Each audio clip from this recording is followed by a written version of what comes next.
is in rest and people are going to be going to Mutoko. But more interestingly, we've got a friend, a fellow, a cadre, many in the trenches, many people have really known him for the name Fulcrum the Fifth. Advocate Thabani Mpofu, thank you so much for having a time with us. Thank you for having me. I know you personally worked a lot of times and you had hours with Patson Zamara, especially around the times of the elections, writing of the smart policy and all that. But so that I just don't put words in your mouth, if you can just let us know what kind of a relationship did you have with Patson Zamara, the guy? You know, Patson Zamara was passionate about the country. I have the same passion, so we shared the very same passion about the country. So we had a relationship stemming from that circumstance. But also we had a relationship arising out of the mutual friend in President Nelson Chamisa. So over time the friendship grew, realizing its potential without the fruits for what has been fighting been realized. Mm-hmm. I know many people were shocked. How did you personally receive the message of his death? With a lot of anger, actually. A lot of anger, more anger than sadness. Anger in that it puts into focus so many things that are wrong about this country. Health delivery system. It could have been different had we had a better health delivery system.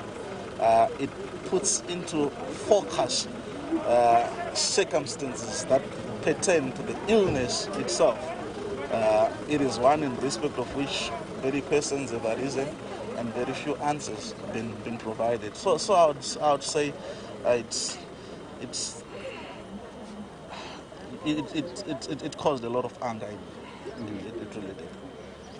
I was quite upset, but it is what it is. For what Patson believed, he was a young man who strongly believed in the democratization of Zimbabwean space, and his fight and his struggle, he was fighting for a much more free and independent Zimbabwe. He passed on without seeing this. How does that make you feel? It's tragic. It's tragic. But then at the same time, it kindles that fire within me. It says it is not just Patson who's not seeing this thing through. There are so many people. And possibly I'm one of those who will not see it through. But it puts into focus. Why would you want to say that? Well, I would like to see it through. Yeah. I would like to see it through, and I'm sure Patson wanted to see it through. But look, we have what we have today. So you have to be realistic. You have to be realistic. Life is not in our hands. It can be taken at any moment. It can be taken by God. It can be taken by evil people.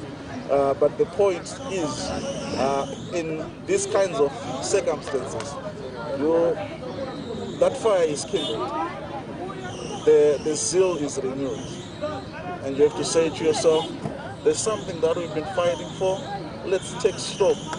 Where are we at? There's something that we've been fighting for. We're close with Patson, and you had some certain personal moments. If I may just draw your memory back, would you want to share with us any spectacular moments, events, issues, conversations that you may have personally shared with Patson? Those ones that easily strike your memory.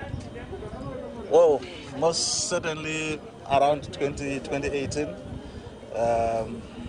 Patson would always come by my side. He was such a bundle of energy. He was such a bundle of joy and happiness, even when the chips were down. And he would will me on. Patson would give me the edge to go on. So I look back at those moments with some nostalgia. I'll also look back at the many moments of his engagement with the authorities, particularly in his fight to have the Itai Zamara issue dealt with correctly, dealt with to finality, dealt with it, and then that brought about accountability. I must say I was proud of him. I was proud of what he was doing as Itai's brother. I was proud of what he was doing as a citizen. And And I never let a moment pass by without me telling him that. And he always received it so well. His face would glow, and whenever he saw me, I always got the impression that he left with renewed energy and so. Yeah, if you may allow me to be a little bit mischievous here, Advocate, there was a moment which I clearly remember. I came through to your chambers, and the whole passage was full of papers. This was close to around the case where the MD's Alliance was contesting the case, and Patson, you'd literally see him packing up all these papers, and I didn't take the picture, disclaimer. and you'd scream, "My guy, I've got V11s here." And that was a big picture. I know Patson went viral with a bunch of papers saying, "I've got the V11s on this case." Your response, and how did you feel when that issue went? I actually didn't want to deal with those details, but what happened on the day was we were kind of getting out of time. A lot of things had happened which were not in our favor, and we were kind of running out of time. So Patson was one of the guys that I was there with as we were sorting out the papers, putting them together, the papers of filing them. Many people thought the matter was about the V11s arising out of a ruse that we had solved. So that shouts, that exclamation with the V11s idea, well, it really arose out of that. Yeah. But that's one of the moments that stand out and stick out. When we filed that application, we needed extra hands on the deck. Patson, with his energy, I've indicated that was a big bundle of energy. Yeah. Came in hand in that respect. Mm-hmm. Yeah. Just before we close this interview, Advocate, let's be a little bit mischievous here. Fulcrum the fifth. Please, let's break it down. I've never had the moment with you to try and break down, because I remember very well when the judge says that was trying to understand the basis of your argument, and then you went like, no, Fulcrum says, so you don't have the basis. You went like the basis. I think you're well placed. Please, because right now you're officially Advocate Fulcrum. Can you talk to us about that? Well. I think that actually speaks to an issue which has been misunderstood by people. I must say I'm glad, I'm proud that people have found something that they can identify their struggle with. But when we brought the challenge to the presidential election, we didn't think that we had any business talking about the election result. That is the ballot papers that one would found in the ballot box. Mm-hmm. Because as far as we were concerned, and as far as we knew, as far as the information, the evidence that we had went on, those ballot boxes had been tampered with. It was a poison chalice. Yes. Yeah. So our case stood on some other basis which had nothing to do with what was contained in the ballot boxes. The residue.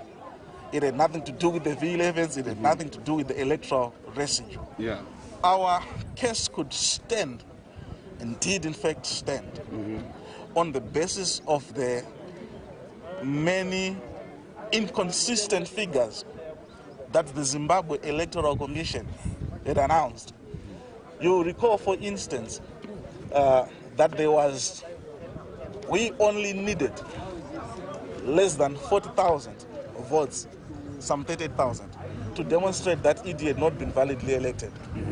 And the discrepancy between the presidential tally and the parliamentary tally, which had not been explained by Zeki, was in excess of 44,000.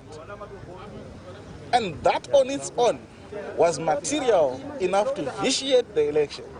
So on that point, and on that point alone, our challenge could, in our view, in our considered view, in our professional view, could stand. Yeah. And that was supposed to yield a determination in our favor. So when we're talking about the fulcrum of the matter, it related to that kind of argument. To say, even if you look at Zek's own declared figures, this election cannot be served. If you consider that ZEC had revised its tally 3 times over, the election would not be served. So, it arose in that context. It is what it is. It will always be what it is. And that discrepancy cannot, will not, and is not gone away. Thank you so much, Advocate. I know we are running out of time. We do appreciate to our brother who's here lying in peace. May your soul please rest in eternal peace. It is goodbye. And also to you, Advocate, we thank you for the time. Unfortunately, he can't hear you. If only you could hear us. But the people out there can hear you. And Yes, the people out there need to know. Definitely, It is important to live an exemplary life.